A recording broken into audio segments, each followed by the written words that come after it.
Hello, everyone. I'm Grant Cohn. That's Botond. I don't really have a name for this segment. I've been trying to think of one like 49ers around the world or because we have like a 49ers coast to coast. You're much farther away than the coast. You are what?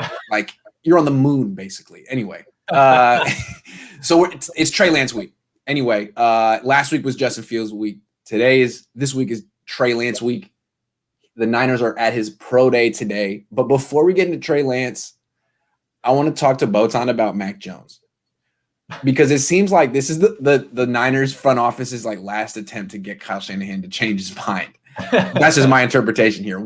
So before we get into what Trey Lance offers, let's talk about what Mac Jones offers. Why do you think he is or could be like the dream quarterback for Kyle Shanahan?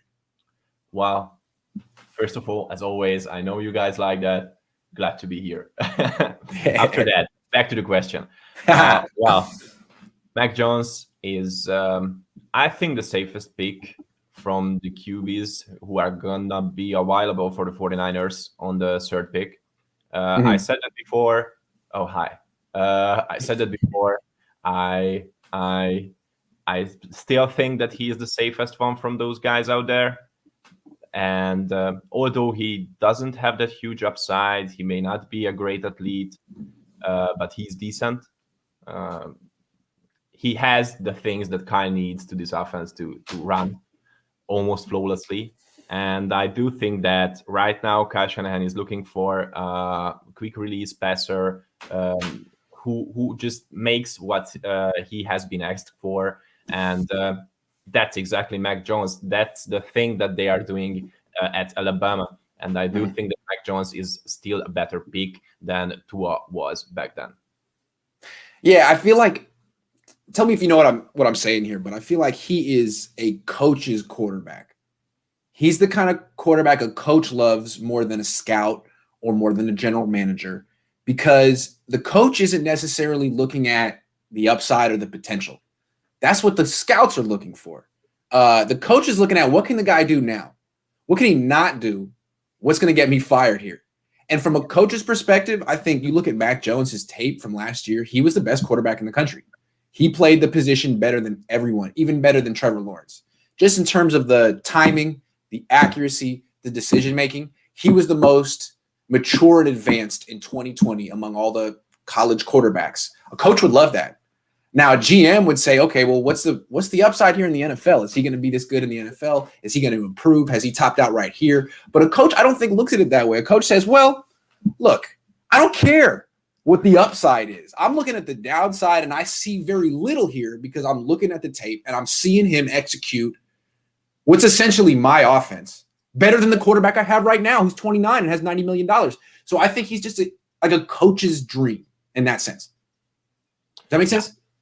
Yeah, I do think that this makes sense. Right now, as I said before, I do think that the 49ers is right now in a closing Super Bowl window. I told you last week and the week before why I think that. And Kai just doesn't have the time to develop a new quarterback for a position. That's why I don't think that Trey Lance could be a great pick in a view of Kai Shanahan. But if we are talking about Mac Jones, all he does is what he has been asked for. And he's good at it. You must admit it that he is good at it. Nothing special, nothing like I don't know, Patrick Mahomes or those magisters out there who are doing their jobs in the NFL. But what he does is safe, and you have to admit it. That's what Kyle is looking for. He just needs a guy who can keep his offense in rhythm, who can make the throws that he has been asked for, and who has still his self-confidence, which Jimmy Garoppolo lost in the past 2 years. I feel like if more head coaches in the NFL had the personnel power that Kyle Shanahan had, they would pick quarterbacks like this high in the draft. This is a coach's pick, but that's not how the league works. There's very few coaches that actually have the power that Kyle Shanahan has, and that's why people are so surprised that Mac Jones is in the conversation, because I don't think any general manager who's worth his salt would take a guy like that who has really no athletic upside at all. He's not big. He doesn't have a strong arm. He's not going to be Tom Brady or Peyton Manning. I mean, at best, he'll be Kirk Cousins, Drew Brees, at best. Yeah, at best. Is prime. But a coach likes that. It's like, hey, look, I don't care what the upside is. I know there's going to be no downside there. Whereas if it's one of these other guys, Trey Lance, Justin Fields, you got to really have to explain to me why this guy's at least going to be functional. Because I have questions. All right, so let's talk about Trey Lance. That's the guy. It seems like it's been reported that the scouting staff likes. Mike Lombardi says the 49ers front office really likes Trey Lance. Why do you think that is? Why would they be more enamored by Lance than Jones in particular?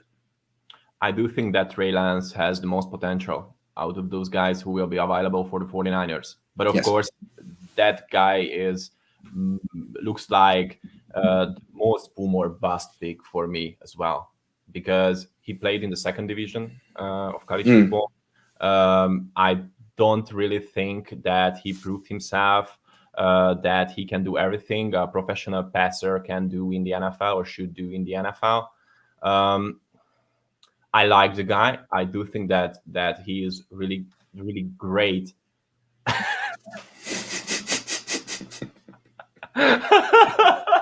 Sorry, I didn't mean to throw you off.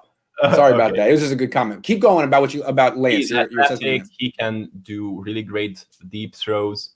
He has some accuracy and timing problems with the short throws, but those are things that you can develop in the NFL. Yeah. And he progresses through his reads, and that's why I do think that he has the potential to be an NFL starting quarterback. But of course, we have seen guys like him fail in the NFL, and there's a huge chance that he will fail, almost equal chance of his failure. And he's being one of the greatest quarterback in the history of NFL.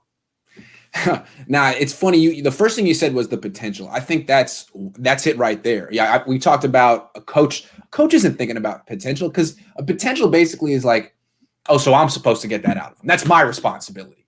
Everyone's projecting he's going to be great, and that's my job to coach it up. Like, oh, that sounds like a tough task. And if he fails, I fail, right? So a GM doesn't think that way. A GM isn't tasked. That's not his job to coach him up. It's like, hey, we hired you to be a good coach. I'm betting on the potential here. Absolutely. And I think the reason they look at Trey Lance, let's compare him to Justin Fields, because most fans think it's between Justin Fields and Mac Jones. What if it's between Trey Lance and Mac Jones? Well, now you got to compare Lance and Fields. They're both great athletes, right? Yeah. Both great. I mean, who's better? Who's the more athletic quarterback? I don't know. They're both pretty similar. So it's kind of a draw in that respect. It seems to me that Fields is the more accurate thrower. His accuracy numbers are better. But as you mentioned, accuracy is something that you can coach, you can improve on. It's based on mechanics. It's largely dependent on who your receivers are, all that kind of stuff. Yeah. So the thing that I feel like is the main difference why the Niners are pushing Shanahan to take a closer look at Lance is because of the mental game and the decision making. Sure, he's inexperienced, but what he did at 19, he operated a pro-style offense. He set the protections at the line of scrimmage, and he set the route combinations.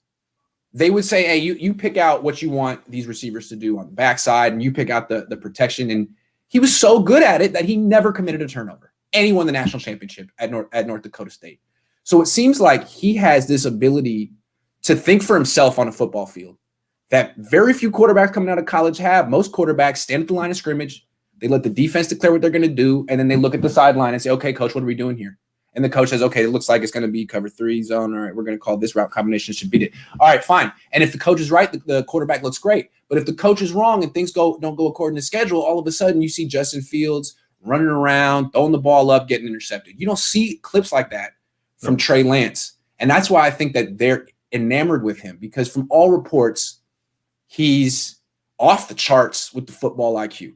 Off the charts. Well, to be honest, I do think that Trey Lance has one of the greatest instincts from a quarterback that I have seen in the past few years. He is so natural at the position. Of course, he's raw in some parts of his game, but I do think that guy has huge potential. And if I were Kyle Shanahan, I would consider drafting Trey Lance instead of Mac Jones or Justin Fields. Yeah, I mean, if those are the choices, if those are the three, Yeah. I think Trey Lance has the most potential, is going to have the best career. He may not be the best quarterback of those three right now. I think you can look at his passing charts, his accuracy numbers down the field. There's some troubling stuff there. But that's you can improve that. Look at his resume compared to Carson Wentz's. Wentz went to the same school, was the number 2 pick in the draft. Lance was just better than him. In college. So, and then you look at and come back to the athlete he is. People love Justin Fields and they love his arm, and love his physique, how fast he is. Trey Lance is bigger than him. He's more elusive than him. I mean, he looks like a young Muhammad Ali right now. He looks supremely gifted. And all the reports of people say that, he's really smart.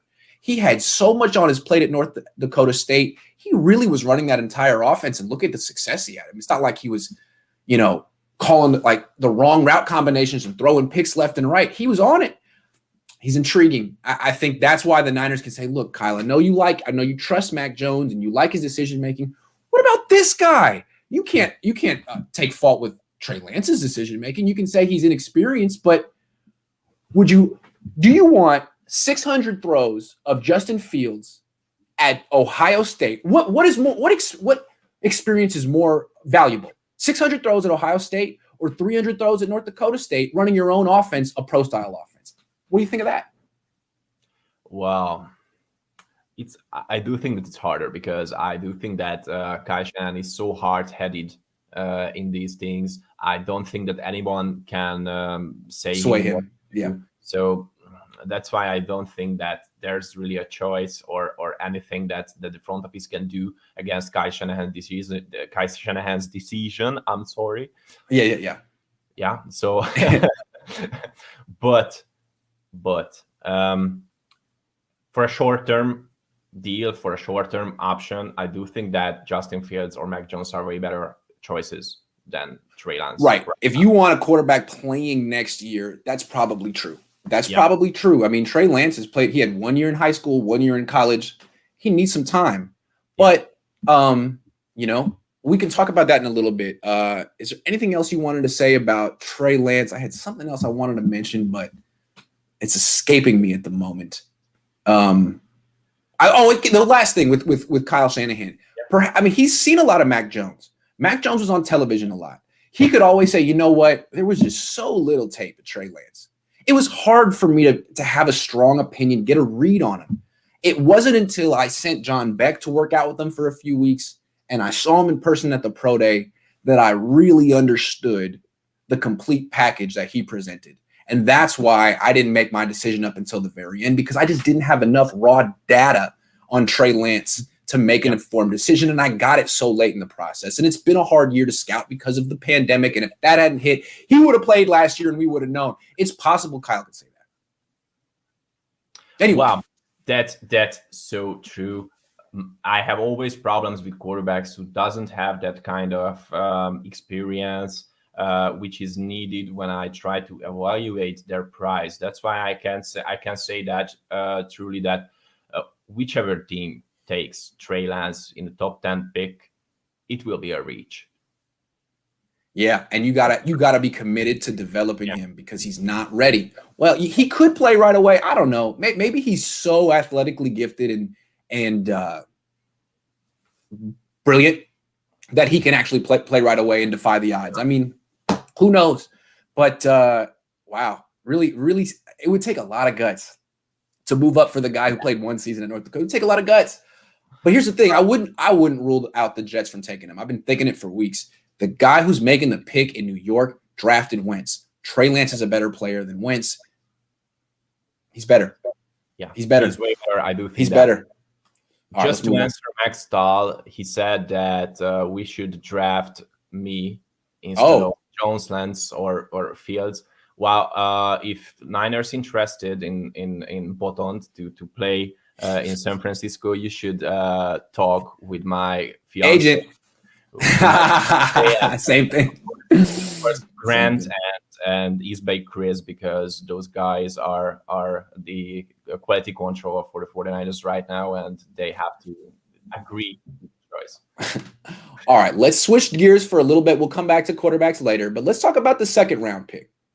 To me, This second round pick is not, it's obviously not as important as the first round pick because the first round pick is like 3 years of picks in one. But in the short term, at least, it's just as important. It's let's just say it's extremely important. And I have some reasons. But why do you think, in your opinion, this second round pick, what's at stake here? Well, in the next few years, we should draft as good as we can in the second round. And it's mainly because we just gave up 2 more first round picks for this year to draft. Yeah, good point. And this team has more holes than most of the people think they have. Those holes are in the offensive line, in the secondary, and we should keep up the pace with other teams and just draft guys in later rounds for those positions, for offensive guard, offensive tackle, cornerback, later safeties. So every later round picks in the next few years will be important. And this year is also crucial because there are some great talents in the second round. We should consider who we are going to draft. All right, I'm hear you on that one. Tell me if you agree with me on this. It seems to me that if the Niners take any quarterback at 3, there's a high chance, a high likelihood that player doesn't even play next season. They've already said that their preferred scenario is to sit the rookie for a year. Let him develop on the bench the way Patrick Mahomes did, the way Tom Brady did, and play Jimmy Garoppolo for 1 more season. We can debate whether that's smart or not, and we will later. But that's their plan that they're saying publicly. If that's the case, then they're not going to get any production from their rookie first-round pick in 2021, and they're considering themselves Super Bowl contenders. They want to make a run. So that second-round pick needs to produce. Yeah. Right away. Got to be – and, like, he doesn't necessarily need to start, but there are some roles on the team that are like pseudo-starters that are open, like the number 3 receiver. You know what I'm saying? That guy plays more than Kyle Juszczyk. The Niners don't have anyone. They have Richie James, who they don't trust. They have Jalen Hurd, who can't play consistently. And that's it. They got Travis Benjamin, too.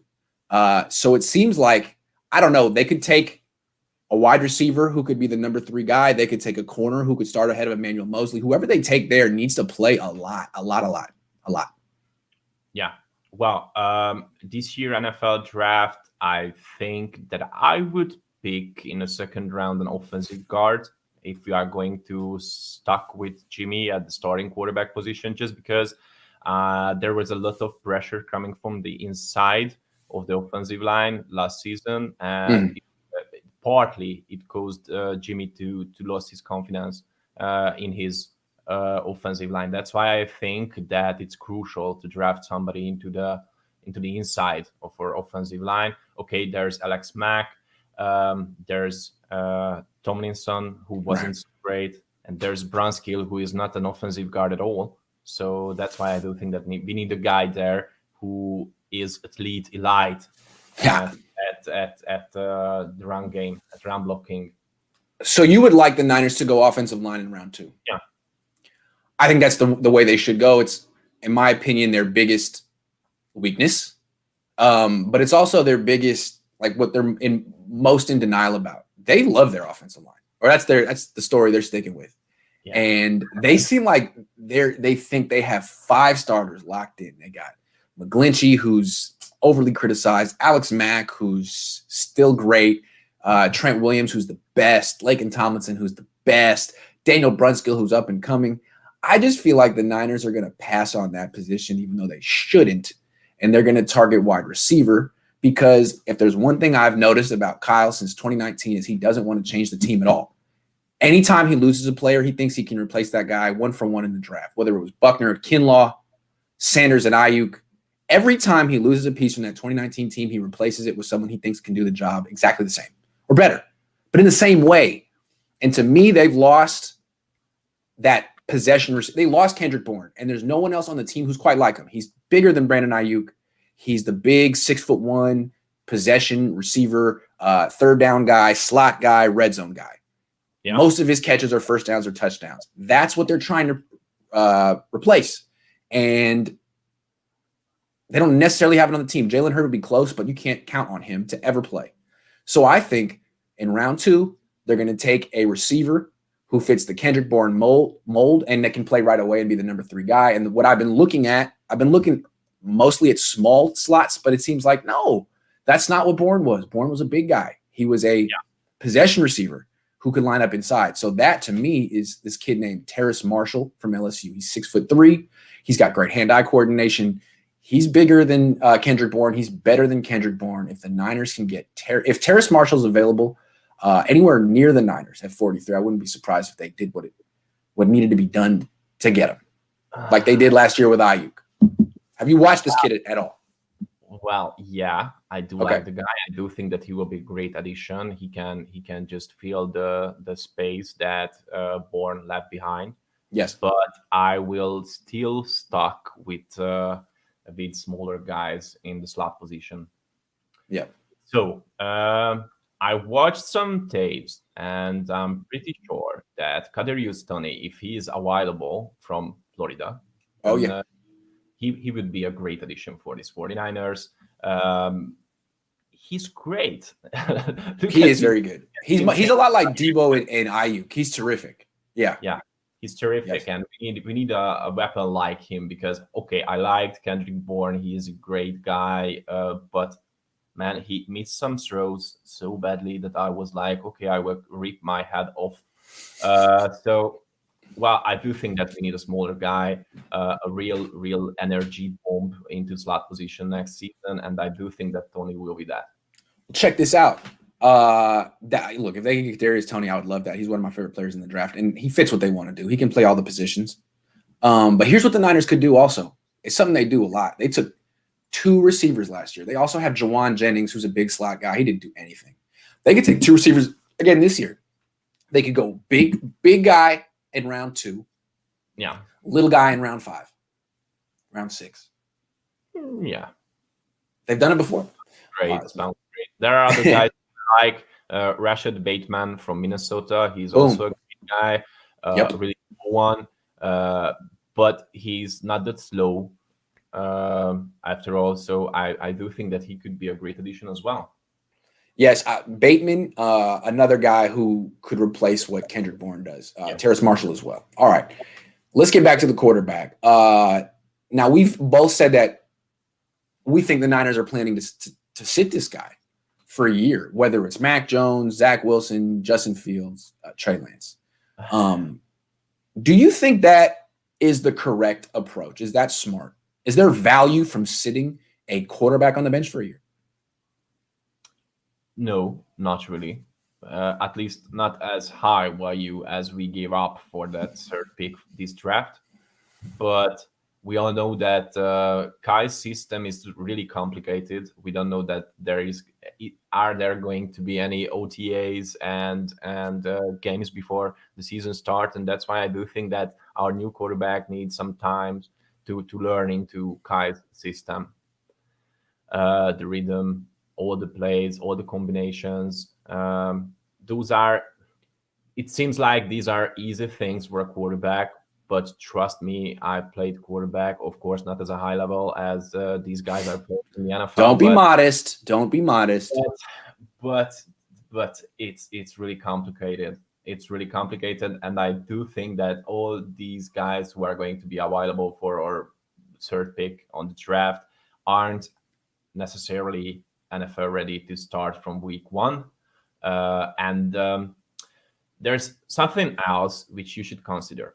Well, most of our players are going to come back next season. They are healthy again. Our offensive line looks better than it was last season. Maybe Jimmy can perform well next season. If he can perform well next season, then he could have a value to trade. And we all know that is going to happen. We will just release him or trade him in the next few seasons. I think that's the part of the plan. They just want to increase the value of Jimmy. And after he does a great job, hopefully next season, then they will trade him just to get back some value after the draft. I'm not necessarily thinking that this is a good decision, but if it works out, then I'm okay with it. Yeah. That's a good way to look at it. I wasn't looking at it that way. I'm looking at it a different way. I like your way. But the way I look at it is not every quarterback needs to sit. Justin Herbert was ready. Dak Prescott was ready. Those guys had all the athleticism needed, plus they were experienced. I mean, 3-4-year starters in school. A lot of examples like that, of guys who are really ready to go. But I think there's also examples of quarterbacks coming into the league who aren't ready. And if they hit the field too soon and they struggle, a lot of times they're out of the league by 24. Like they playing so early ruined their career. It was bad for them. There's a lot of examples of it. I think maybe the most recent example for the 49ers, if you ask Kyle Shanahan, Kyle, why did CJ Beathard fail? And he's not going to say because CJ was terrible and I never should have picked him. What he'll say is, I played him too soon. He wasn't ready.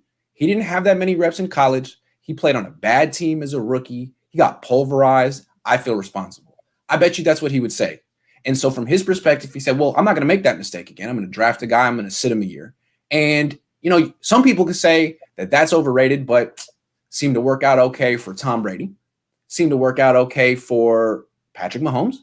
Seemed to work out okay for Aaron Rodgers and Tony Romo as well. I mean, there's a lot of examples of players who really succeeded after sitting a year or longer. Now, maybe Tom Brady would have been a total baller if he had played week 1 as a rookie. We don't know. Same with Patrick Mahomes. But I think it's possible that those guys benefited from sitting and learning. And I think that it used to be the norm. It used to be what these teams did. Now they rush them out there. I don't think the Niners need to do that. And they're smart if they don't. That's all I'm saying. Wow. That's a good perspective.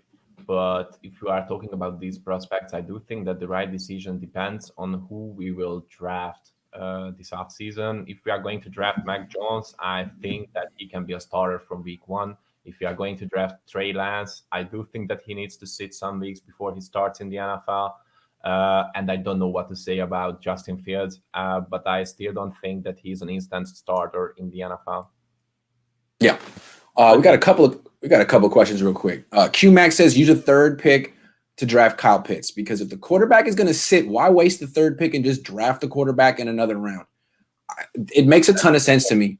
This is how, you can talk me into the virtues of Trey Lance. I think he definitely has a chance to be a very good player. He's a chance. So does Kellen Mond. Kellen Mond's a hell of an athlete. Kellen Mond runs a 4.5. He has a cannon. He's a little smaller than Trey Lance. He's got a resume. He's played against actual NFL players.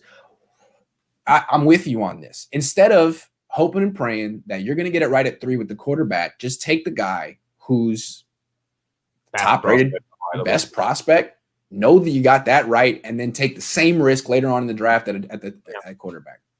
It makes a lot of sense to me. Said that some weeks before that we would just wait until the late first round or maybe at the early second round and draft Guy Trask or Kellen Mond or who is available from these guys. But yeah. And I'm not giving up on the possibility that this could happen for a couple of reasons. Kyle Shanahan is on the record. He said it a couple of years ago that that the next quote unquote Julio Jones is the kind of player you do trade up for. He said the price doesn't matter. You trade up for a Julio Jones because there aren't that many Julios on the planet, is what he said. Yeah. A lot of people feel like Kyle Pitts is the closest thing to the next Megatron Julio type pass catcher that we've seen the last 10 years because he's 6'6". He runs a 4.44. He has the longest wingspan ever recorded, and his route running is immaculate, impeccable. That's why he's drawing the Megatron Julio comparison. It's worth noting that the Niners traded up for the number 3 pick 4 days after Pitts ran his first official 40. 4 days. And it's worth noting that Kyle Shanahan's best friend in the media, Chris Sims, freaking loves Kellen Mond. So who knows? Who knows? We'll see. Quesadilla says, "What's up, Grant? You be killing it." Hey, man, appreciate it. You be killing it too. All right, let's go back to some other possibilities, even if they're remote. Everyone's thinking the Niners are going to take their pick at 3 because they traded up. Well, look what the Niners did last year. They traded DeForest Buckner for the 12th pick in the draft and then traded down. They traded down 1 spot. And they had a similar move in 2017 when they got the number 2 pick and they traded down 1 spot on draft day So they've done it twice. It's their little move. You have a player you like, you're fairly certain the team after you isn't going to take them, so move down one spot and pretend like you're going to take that team's player. So in 2017, there was a little smoke that the Niners like Mitchell Trubisky. Boom, the Bears bought it. They trade up. Niners get Solomon Thomas. Last year, I don't know what the Bucs thought, but the Niners weren't taking Tristan Wirfs. They trade down, they get Javon Kinlaw. Yeah. Do you think it's possible the Niners could leverage this third pick and get the Falcons to move up one spot? Well, it depends on who they want to choose. Yeah. At the quarterback position. If they want to choose Justin Fields, then it's not going to happen. If they want to choose Mac Jones or Trey Lance, it is possible, I think. Yep. I mean, it seems to me it really depends on what the Falcons want. I think a lot of Niner fans assume that when the Niners moved ahead of the Falcons, the Niners had some intel on what Atlanta wanted and were stealing that guy. And so if that's the truth, if Atlanta really felt like had their heart set on Mac Jones or whoever the Niners are going to take, or they think the Niners are going to take, the Niners can say, all right, well, you like Justin Fields, move up one because we like him too. We're going to take Justin Fields unless you trade up and we'll be willing to move down. The Niners could do that. Now, I was recently on a Atlanta Falcons podcast with a guy named Scott Kennedy who knows his stuff. And he said Atlanta would really be more inclined to trade down than trade up because they have such a bad defense and, getting one quarterback or one tight end doesn't really address why they stink and they need to get a lot of picks and fix the defense. Now, that's just one guy's opinion. Other people think if you like a quarterback and you've fallen in love, you got to go up and get him. Maybe the Niners, maybe that's why the Niners are all of a sudden really into Justin Fields because they're thinking, well, maybe we can get, maybe Atlanta likes Justin Fields and we can get him to move up. Yeah, this can be a case. But I don't think that this is going to happen. Mm-hmm. I don't think that there will be anyone who will try to reach higher on the draft this season. And I do think that Kyle Shanahan wouldn't just let other teams choose quarterbacks before of him. if there's his guy from the available quarterbacks. Here's one way it could work. Work with me on this. Say Atlanta wants to move down instead of up. Say they move down. Say they move down in the next couple of days. I don't know if this could work. But if they move down, some team moves up, maybe the Niners could trade down with that team. And that team could trade up one more time. I don't know. Well, maybe that can happen. But do you really think that after that huge trade for the third pick in this NFL draft, this is going to happen? The reason I say it is let's say Kyle Shanahan really wants Mac Jones, but everyone hates the idea of taking Mac Jones at 3. All right, trade down and take him at 4. That's a little bit more palatable, right? We didn't take him at 3, we took him at 4. I don't know. That could work. Trade down one spot, get him at 4. I don't know. All right, Austin says, don't know if you've already talked about this, but why do you think ESPN and their people are pushing Mac Jones to SF so hard? They probably heard something. This is a kind of social media thing because most of the people hate Mac Jones just because he doesn't look like a real athlete. He played for Alabama. He is not a good, not a good-looking guy.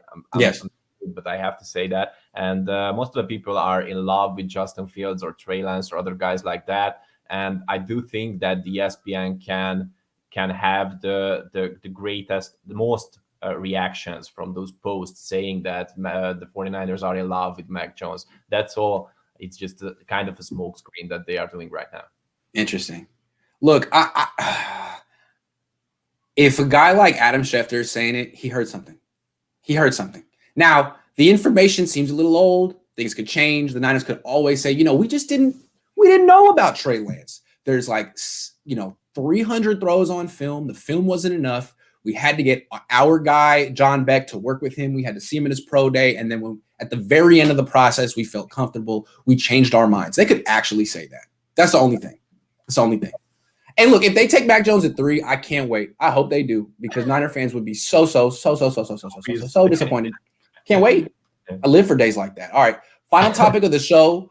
We're going to go in a way different direction. Alex Smith announced his retirement. One of my favorite players I ever covered. One of the more down-to-earth, multi-millionaire franchise quarterbacks. One of the more down-to-earth football players I've ever met. So, in honor of his career, what was your favorite Alex Smith memory? Well, I have to be brutally honest. I've never liked the style he was Fair. he played That's American fair. football, Fair. but I have there's not really a memory, but there's a really heartbreaking memory when he came back and played football again after his horrifying injury. Mhm. Uh, it melted my heart. I was like, "You deserve that, mate. You have to Yes. be there."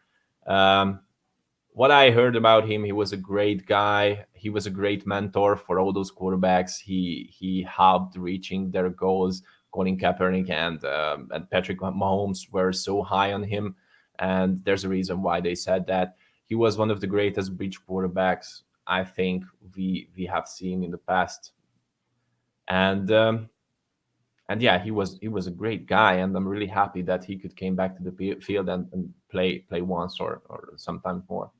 It was Yeah, me too. I mean, I feel like his career could have been so much more special.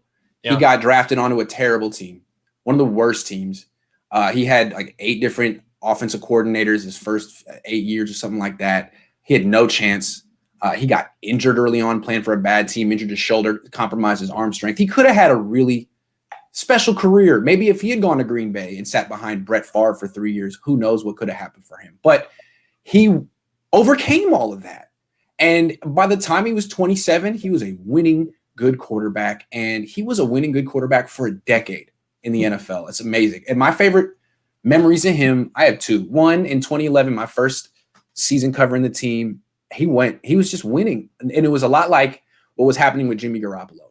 Like, he's winning, but people are like, yeah, but it's not because of you. The running game is good. The defense is good. But it was remarkable. And he had the game manager label. That's like Jimmy. He only threw 5 picks that year. He was very conservative. The Niners took the game out of his hands so many times. And that first playoff game was at Candlestick against the Saints. No one thought the Niners were going to win that game because they were going to have to win a shootout against Drew Brees, and Alex Smith just couldn't do it. He couldn't do it. It was impossible. But he did it. He went back and forth with Drew Brees. They scored a ton of points. He made the throw to win it. He made the run to win it. It was remarkable. It was like the greatest game he ever played. I was there. It was really cool to see a guy who had been, everyone's it's a physical impossibility for Alex Smith to do this. He did it. And then finally the next year when he lost his job, he was playing even better the next year. Got hurt. Colin Kaepernick came in, and Alex Smith was gone. In the playoffs, so Alex Smith showed his face in the locker room. Someone, made himself available as the backup to talk. And of course, we all go over there to talk to him. And what were 95% of the questions about? Can you guess, Botond? What do you think about Colin Kaepernick? What do you think about Colin Kaepernick? Are you surprised at how good Colin Kaepernick is? Question after question about how great Colin is. That's tough for a 28-year-old guy who thinks he's good, who has pride, who maybe felt like the job was taken from him unfairly. All of that stuff. He stood there and answered questions graciously about Colin Kaepernick for 20 minutes. Hey, he does this great. He's so remarkable with this. Some people think, but he just went on and on and on about how great Colin Kaepernick was. And, it's not that Kaepernick wouldn't have done it for Alex Smith, because he wouldn't have. Most players wouldn't do that for other players, especially a veteran who'd been benched under, suspect circumstances. He handled it like a gentleman. He was always a gentleman. And I really remember standing there. I was about 24 being like, wow, man, this takes a lot of poise and character to do what he's doing right there. And you could see it on his face. Every time someone asked him a question, it was like, man, this is my life now. I am reduced to backup quarterback. It's not even about me anymore, but you know what? Fine. I can do that. I'll prove him wrong eventually. That's something which showed you his greatness as a man and a human being. And that's something you should respect, and that I respect the most about Alex Smith. His human greatness, how calm he was. Wow. Yeah. Not a Hall of Fame career, but a legendary career in its way. Yeah. Yeah. Yeah. Well, here's to you, Alex Smith. You were not appreciated in your time like many artists before you, but Niner fans will always remember you as one of the toughest, classiest players in franchise history, and you deserved all the success you had in Kansas City and Washington. Congrats. Have a great life. I wonder if he's going to move back to the Bay. I think he might. His wife's from out here. That'd be kind of cool. Maybe you can get him on with me and you next week. We'll see what happens. I'll reach out to him. All right, Botond. Thanks so much for coming on. Go to sleep, man. Thank you. All right. Have a nice day. Yeah. Thanks so much, everyone, for watching. Botond and I'll be back same time next week. See you then. See you guys.